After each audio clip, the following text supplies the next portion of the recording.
Assalamualaikum warahmatullahi wabarakatuh. Waalaikumsalam warahmatullahi wabarakatuh.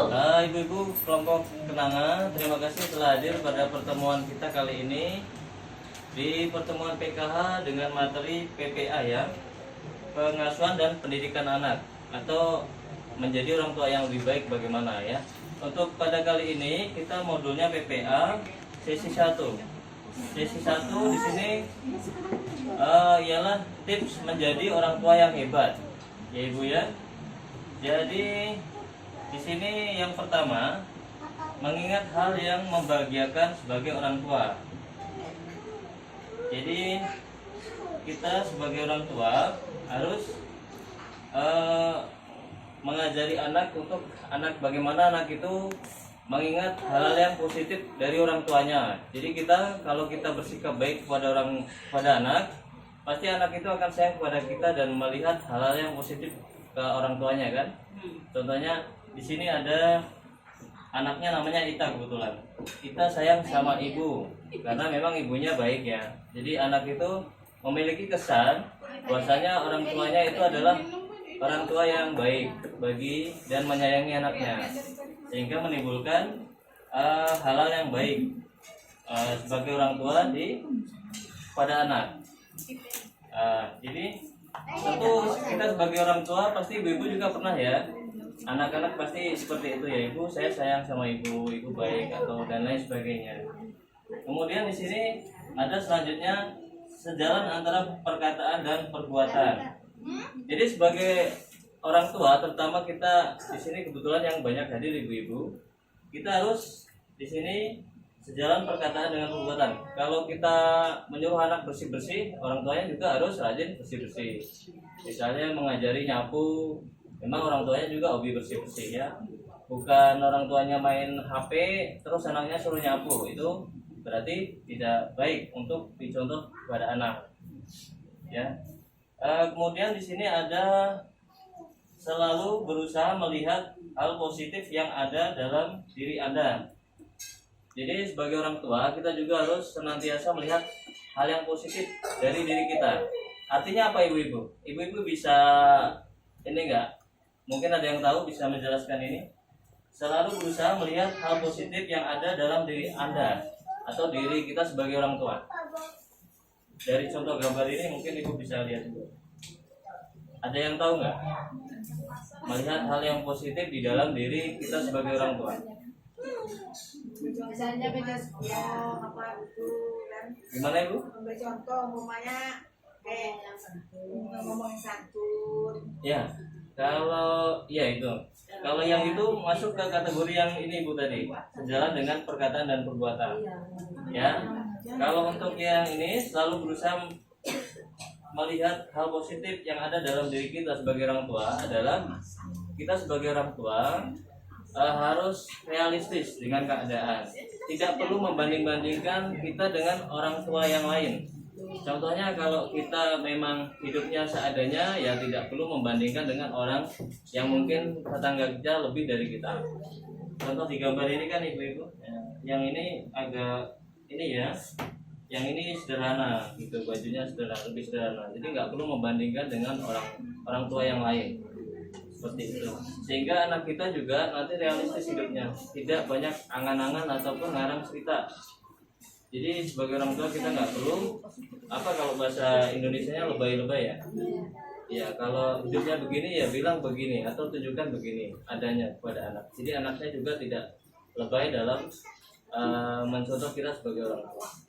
Kemudian di sini ada bersikap dan bertutur kata penuh kasih sayang tanpa kekerasan. Ibu-ibu yang ini Itu enggak bisa. Itu yang bisa. Kemana itu, Pak? bersikap dan bertutur kata penuh dengan kasih sayang tanpa kekerasan. Ya, gimana ibu? Enggak bisa. Gimana solusinya, Pak? Kalau apa sih sekarang? Ya, benar sekali ibu ya. Ya. Harus volumenya tinggi. Benar. Sampai 2 kali. Iya, benar. Kalau Kak Rine nih kayaknya gimana Kak Rine? Yang ini. Baik, bisa beri contoh Kak Rine? Iya, kita ada berusaha untuk ngasih tahu sama anak kita marah tapi isi marah kita itu nasihat, mendidik. Ya kan Kak? Mendidik. Ya di sini kan bertutur kasih sayang tanpa kekerasan ya. Berarti tadi Nggak usah Boleh mukul. nggak boleh mukul. Kita marah, tapi bukan kita marah mesti marah itu kita mukul anak tidak. Tapi cara penyampaian kita itu nasihat. Tegas itulah. Oke, disampaikan tadi sama Kak Rini, walaupun kita orang tua marah karena sikap anak, kita jangan sampai melakukan kekerasan atau mukul. Cukup dengan nasihat ya. Nasihat walaupun memang itu sulit. Tapi mungkin kalau beberapa orang bisa, yang lain belum bisa, nanti sambil dicoba. Ya, karena itu memang susah tapi harus diasah. Ya, sama dengan kita kalau belajar itu nggak langsung bisa. Ibu-ibu ya. Oke, kemudian kita lanjut ke sebelahnya.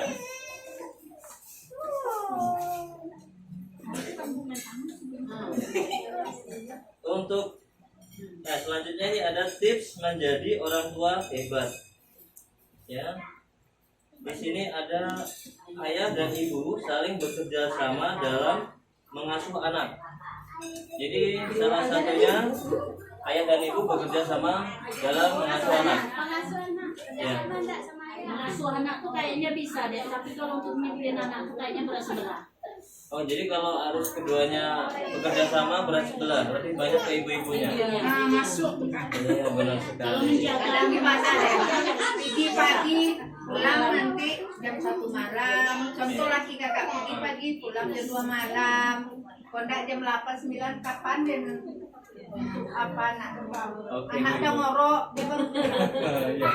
Jadi dalam bekerja sama dengan suami, ibu dan bapak bekerja sama mengasuh anak, lebih banyak porsinya ke ibu ya. Jadi nggak bisa seimbang karena bapak pasti kerja dari pagi pulang sore, anak udah tidur. Ya setidaknya bekerja samanya mungkin bisa dikategorikan ke ini. Bapaknya sebelum berangkat mungkin bisa perhatian ke anaknya, menunjukkan kasih sayang ke anaknya, baru pamitan pergi kerja, karena ketemunya mungkin pagi aja untuk yang bapak-bapak. Selebihnya nanti bakal dilanjutkan sama ibu dari pagi sampai sore lagi ya, seperti itu. Kemudian di sini ada ayah dan ibu saling berdiskusi dan memutuskan bersama hal terkait pengasuhan anak. Wah, ini dia, berarti ini sambungannya.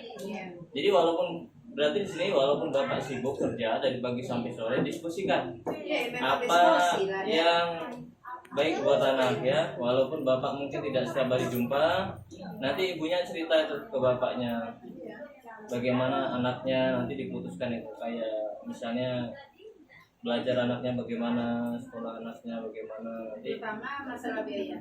Ya, terus masalah biaya. Sekolah anak kan? Kemudian ini ibu yang terakhir di sesi 1, ayah dan ibu menghindari perbedaan pendapat dan pertengkaran di hadapan anak. Ini yang banyak contohnya, ibu-ibu bisa jelasin. Ayah dan ibu menghindari Perdebatan antara ayah sama ibu. pendapat dan pertengkaran, menghindari perbedaan pendapat dan pertengkaran di hadapan anak. Jadi gimana trik-triknya ibu-ibu yang selama ini menghindari perdebatan, pertengkaran di hadapan anak? Ya, menghindari itu kalau kita bisa ayah tolong bantu ibu untuk ngasih tahu anak. Mana tahu dari mulut ibu tidak mau mendengar, nah dari mulut ayah bisa mendengar anak-anak itu. Nah, itu untuk mengurangi Bukan, yang maksud si Bram tuh seandainya ada masalah sama suami istri, kita jangan ribut di depan anak, gitu deh. Iya. Nah, cara menghindar kita supaya jangan ribut depan anak, ya tunggu anak tidur dulu.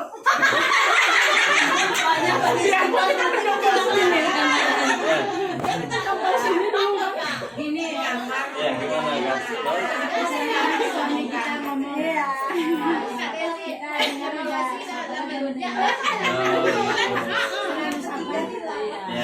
Tapi selagi bisa diredam dulu supaya terhindar dari depan anak. Jadi ibu kalau dari Bu Nur tadi menjelaskan, jadi kalau yang satunya lagi menasihatin anak, Kita diam. yang satunya diem, atau misalnya bapaknya lagi nasihat anak, yang ibunya diem, walaupun ibunya mungkin tidak sependapat dengan nasihat ayahnya.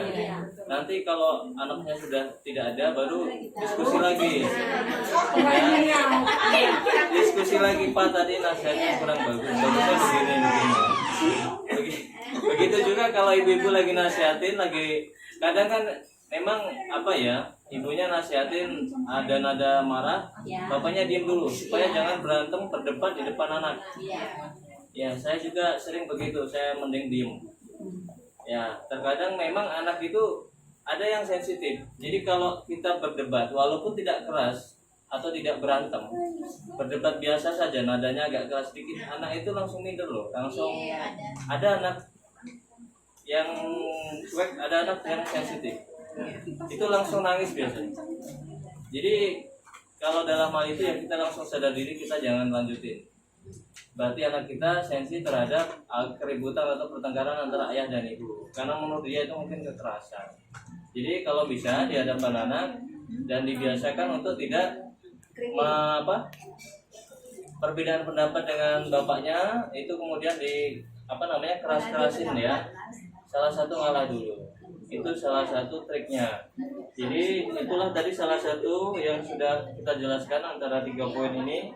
Terus menjadi orang tua yang hebat. Ya, ayah dan ibu bekerja sama dalam mengasuh anak, kemudian berdiskusi untuk memutuskan hal terkait pengasuhan anak. Yang terakhir, jangan ada perbedaan pendapat yang menimbulkan pertengkaran di hadapan anak. Kurang lebih seperti itu ibu ya untuk sesi pertama ini dalam modul PPA ya, pengasuhan dan pendidikan anak. Ada yang mau ditanyakan ibu-ibu dari modul PPA sesi 1 ini? Gak ada? Gak ada ibu. Kalau nggak ada, terima kasih banyak atas waktunya. Kurang lebih saya mohon maaf dalam penyampaian ini kalau ada yang salah. Assalamualaikum warahmatullahi wabarakatuh.